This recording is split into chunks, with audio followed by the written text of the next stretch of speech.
देश में समान नागरिक संहिता लागू करने की मांग को लेकर युवा शक्ति मंच के बैनर तले बड़ी संख्या में युवाओं ने पैदल मार्च किया। चौगान स्टेडियम से बड़ी संख्या में युवा एकत्रित हुए। उसके बाद ये रैली के रूप में परकोटे के विभिन्न मार्गों से होते हुए रामलीला मैदान पहुंची।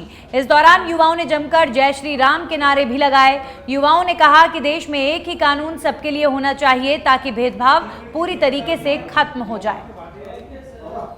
देश में एक कानून हो, समानता का अधिकार हो, सबको मौका मिले, इसके लिए आज युवा शक्ति मंच की ओर से पदमार्च निकाला जा रहा है। बड़ी संख्या में जो यहाँ पर पैदल मार्च कर रहे हैं युवा, ये जो पैदल मार्च है चौगान स्टेडियम से रवाना हुआ, जिसमें बड़ी संख्या में नारेबाजी करते हुए जो युवा हैं वो अब धीरे धीरे आगे बढ़ते हुए नजर आ रहे हैं। उन्होंने साफ चेतावनी दी है कि जो मांग कर रहे हैं वो लगातार पूरी होनी चाहिए, क्योंकि समानता का अधिकार सबको एक मिलना चाहिए, अलग अलग कानून नहीं होने चाहिए। और हम जानते हैं कुछ युवाओं से, सर क्या मांग है जिस तरीके से आज बड़ी संख्या में जो युवा है सड़कों पर उतरने के लिए मजबूर हो गया? आज भारत के अंदर बहुत लंबे समय से एक कानून की मांग की जा रही है और भारत के संविधान में भी अनुच्छेद 44 के अंदर इसकी बात हुई थी कि हमें एक ऐसा कानून लागू होना चाहिए जिसमें देश में सब लोग एक मंच पे हो। और जब सब एक मंच पे होने की बात होती है तो उसके लिए एक ही कानून होता है, इसको होता है यूसीसी, समान नागरिक संहिता।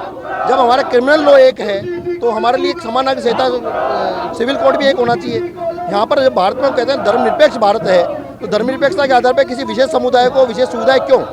यहाँ पर अलग अलग समुदायों को अलग अलग विशेष सुविधाएं दी गई, जैसे मुस्लिम पर्सनल लॉ बोर्ड है, जैसे मुस्लिम एजुकेशन बोर्ड है, सच्चर कमेटी की रिपोर्ट है, जैसे हमारे हिंदू पर्सनल लॉ बोर्ड है, हमारे ईसाइयों को अलग कानून मिले हुए हैं। जब सबको अलग अलग विशेष सुविधाएं मिली हुई है तो देश एक कैसे हुआ? और जब धर्मनिरपेक्षता के आधार पर आप धर्मनिरपेक्षता की बात कर रहे हैं, तो जब धर्मनिरपेक्षता की हम बात करते हैं तो हम सब एक मंच पे कैसे हुए?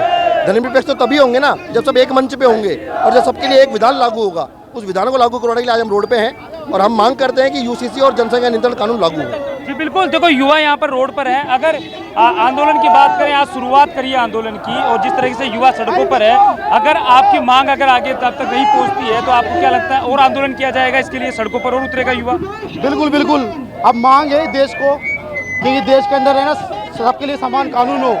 क्योंकि जब प्रधानमंत्री जी ने बोल दिया, प्रधानमंत्री जी के बोलने के बाद में हर जगह पर एक माहौल धीरे धीरे बन रहा है। जबकि हम तो कोई अलग बात नहीं कर रहे हैं, हम तो यही बात कर रहे हैं, संविधानिक बात कर रहे हैं। जो संविधान के अंदर आर्टिकल 44 में लिखा हुआ है वही बात कर रहे हैं। हम ये चाहते हैं संविधान के आधार पर सिर्फ एक कानून, एक देश, एक विधान होना चाहिए। देखिए युवा आज सड़क पर है और साफ तौर पे जो आंदोलन है वो यहाँ पर करता हुआ नजर आ रहा है। और देख सकते हैं कि बड़ी संख्या में जो युवा हैं वो यहाँ पर मौजूद हैं। पुलिस के जो आला जो जाब्ता है वो यहाँ पर तैयार किया गया है ताकि किसी भी तरीके से जो ये कानून है एक समान किया जाए, ताकि जो मांग है वो पूरी की जाए। फिलहाल जो ये पैदल मार्च है चौगान स्टेडियम से रवाना हुआ, जो परकोटे से होता हुआ रामलीला मैदान पर जाकर समाप्त होगा। कैमरा पर्सन विक्रम के साथ सतवीर सिंह राठौड़, सच।